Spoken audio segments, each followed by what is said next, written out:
Sketchbook tour. Wait. So if this landed on your For You page, it's probably because you're learning color. Or I like balls. Sorry. Dude, what is that? Oh my god, what is that? What the oh, you're disgusting. What's up guys? Welcome. Please pardon my appearance, I just woke up and I'm about to subject myself to some TikTok art tutorials for the sake of the babies. No better way to start our days than with some TikTok tutorials. How to draw any pose. Okay, I'm here for it. I'm down. Let's do it. Alright. Oh my god, these are some good drawings. Oh, granny. Ooh. Ooh, I like that you're asking us to find a reference. Start with the head. Okay, is that a box?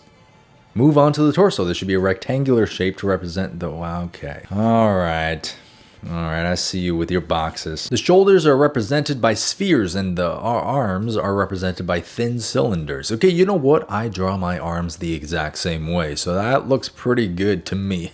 The hips are represented by a rectangle. Oh my god. Cylinders for the legs. Okay, they split into two parts. Okay, these are going way too fast, but you know what? You get the idea. Advanced extra tip. What could it be? Could it be a box? If you get a different colored pen and draw a horizontal line with a vanishing point, the figure should fit into a perspective box really well. I called it. What the That's actually a really good tip because oh my god, all these boxes. I'm gonna cry. Now you guys probably know that I don't really have the best relationship with boxes, but the perspective box is one of the few boxes whose existence I can accept. This box is a useful box because our brains have a hard time comprehending perspective on complex figures and forms. But when the shape is just a simple box, we have a much easier time understanding the perspective on that object. 9 out of 10. I'm docking 1 point because of all the boxes you've subjected me to so early in the morning, bro. Ooh, construction lines. Ooh, oh, this looks very good, actually. This is very promising. Oh, you kidding me? You could have stopped it right here and I would have been just as happy with the result. This is amazing. Now here's a shot of this person's process with all the construction lines. And personally, I don't really know what exactly is going on here. This looks like a whole lot of jumbled spheres and circles with a line running through the mouth. But if it works for you, it works for you. Here's the secret to drawing dynamic poses. This shape. This shape is extremely versatile and can be used to depict any pose at any angle. What is it? It's a torso. Notice the shoulder, hip, and the pinch. By drawing the center lines and indicating where the neck and arms connect, you can have it twisting and turning whichever way in 3D space. If you didn't know, I learned this tip from Ethan Becker. He made a whole video about it. Dude, speaking of Ethan, where the hell have you been, man? I haven't seen you in ages. Bro literally went to the store and never came back. Anyways, Ethan, if you see this, I miss you, brother. So what's funny about this is during my younger days, in my brief stint at Sheridan College for animation, one of our life drawing teachers was walking us through how to draw a human pose, and he actually used a very, very similar shape to this. Just more rounded, more bean-like. But same concept, you know, you got a volume on top and a volume on the bottom. You have a straighter side and a kink in one side. So that's how you know this method is legit, and a lot of professionals actually do use this when they draw dynamic poses. 10 out of 10. Easy hand drawing tutorial. No such thing as an easy hand drawing, but you know what? Let's give it a shot, okay? First, draw a shape like this. I love it, okay? We're breaking it down into simple shapes. Number 2, draw the first joints.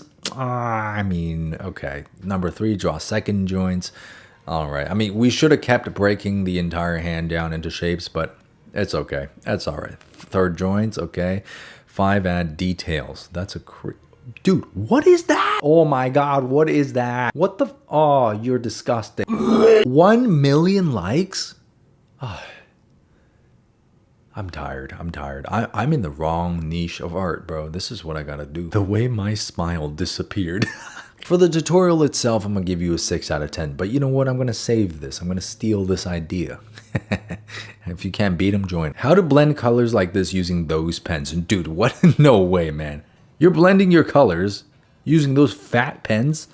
Okay, so I didn't mean a body shame, but like I'm gonna get canceled. Start with the black color, okay? Keep using the same light pressure, but change the coloring direction. So you're basically doing hatching, okay?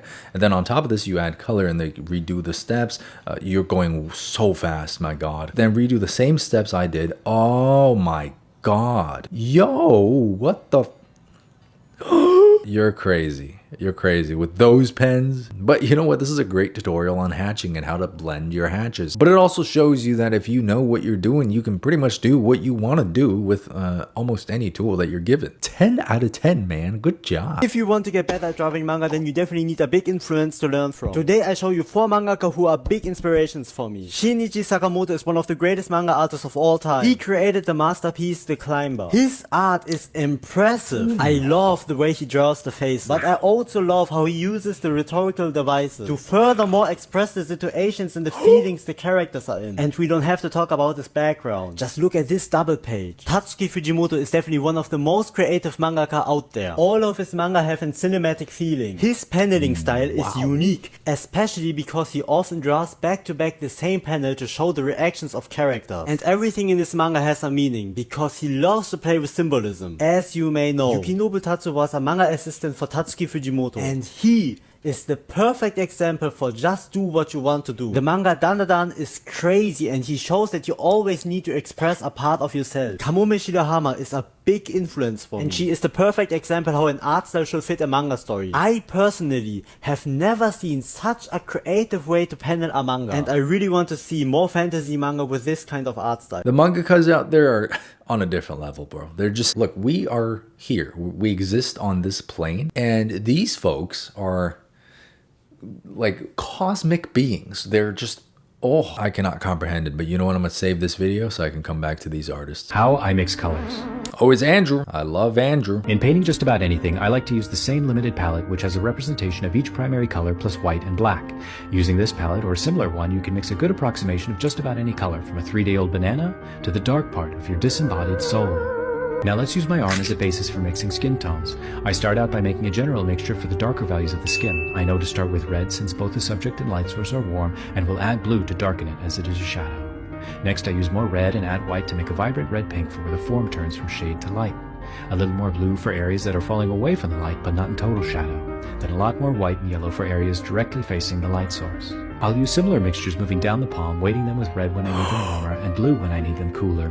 Finally, I mix a strong highlight of mostly white and yellow for the most reflective and highlighted parts of the hand. And that's it. Thanks for watching. What a flex, man. Free-handing a hand. No sketches, no drafts, just with a tiny brush and paint. That's insane. But you know what I will say, though? A lot of people nowadays are growing up and just drawing exclusively on the iPad, where you get to pick the exact color that you want. When I was growing up, I only did traditional art, and having to actually mix my paints helped me a ton when it comes to understanding colors, as well as just how they interact with each other. You know, like how you mix blue and yellow and you get green. If you identify as an iPad kid and you've never actually had a chance to do traditional painting, I highly recommend it, because it gives you a whole new perspective on how colors work. 10 out of 10. Once again, Andrew, Jesus. POV, you found a method better than Loomis. Oh, okay, let's see. Where's the method? What the are you kidding me, dog? Are you kidding me? See, I got so mad just now, I exited the app by accident and I just lost the tutorial, but no matter, I still have a rating in mind. 1 out of 10. Where's the method? Is the method just drawing? Are you out of your mind? Yeah, alright, let's teach that to the beginners, huh? This method is better than Loomis, and it involves just drawing. No! Now listen here, if you guys are beginners and you have trouble drawing the head, the Loomis method is extremely helpful. Now you don't have to draw those construction lines every time you make a face, but I highly recommend you just take a look at it just to get a better understanding of the shapes that make up the head, okay? Don't listen to tutorials like those that tell you to just draw. God. Sketchbook tour. Wait.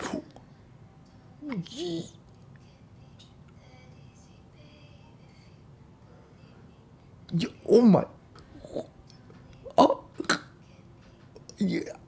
I can't. I'm speechless. Oh man, this is what it's all about, bro. This is art. I freaking love charcoal. The only reason I don't do more charcoal in my sketchbooks is because it's dirty and I'm a bit of a clean freak. You know, I don't want charcoal all over my face, all over my hands, all over my belongings. I don't want to be eating charcoal, pooping charcoal, sleeping in charcoal. So there really is something about the texture of charcoal drawings that you don't really get with anything else. You know, it's got a grainy, kind of low resolution look. It's almost almost like, okay, if you were to sketch with a mechanical pencil, you might get something that's more akin to an iPhone photo, you know, high resolution, high definition, whereas charcoal is more like shooting on film, you know, it's got a lot of grain, a lot of movement, a lot of feeling. It's different, man. This is a 10 out of 10.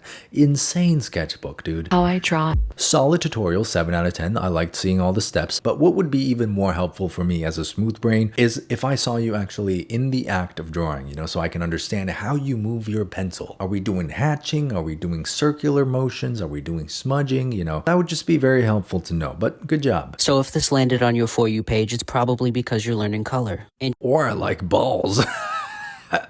Sorry. your shading probably looks like this, where in order to shade, you just take a color and then darken it a little bit, which may not be technically wrong, but is flat and amateurish. So let's fix that. Here's some basic color terminology that I've gone over in past videos. God. Now let's jump right into it.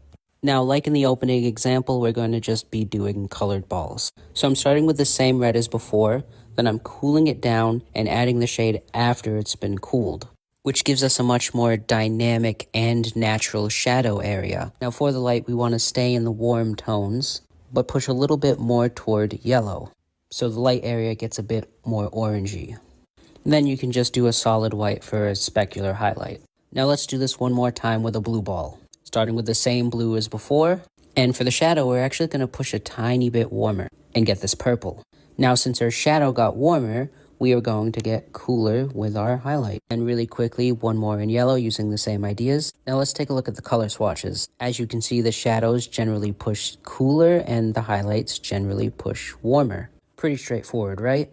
So to recap, dynamic natural lighting tends to get away from that monochromatic look that only plays with tints and shades. Very, very good explanation and a very good demonstration here. I always like to talk about the importance of this because I used to actually do the exact same thing. I used to never shift my colors when I go from light to shadows. And for the longest time, I couldn't figure out why my colors were just looking so dead and gray. And this is why, you know, you always need hue variations in your colors as you're painting if you want something that looks a little bit more dynamic. One thing to mention is, and a lot of people kind of fall into this trap too, is you have to observe the reference. You have to know that the shadow doesn't always lean cool or always lean warm. It all depends on the environment that the object is in. If the environment is producing, let's say, a cool toned bounce light, then obviously the shadow is probably going to be more cool toned. So pay attention to that, and I guarantee you guys are going to get great colors in your paintings. 10 out of 10, great tutorial, love the balls. That's going to do it for today, guys. Check out my Patreon if you guys want to see monthly tutorials that are going to help you on your art journey. I just uploaded one last week about all of the important proportions and measurements that I use for drawing humans, portraits, bodies, and hands. Subscribe to my channel if you guys want to see more art related videos, and if you want to see my face again.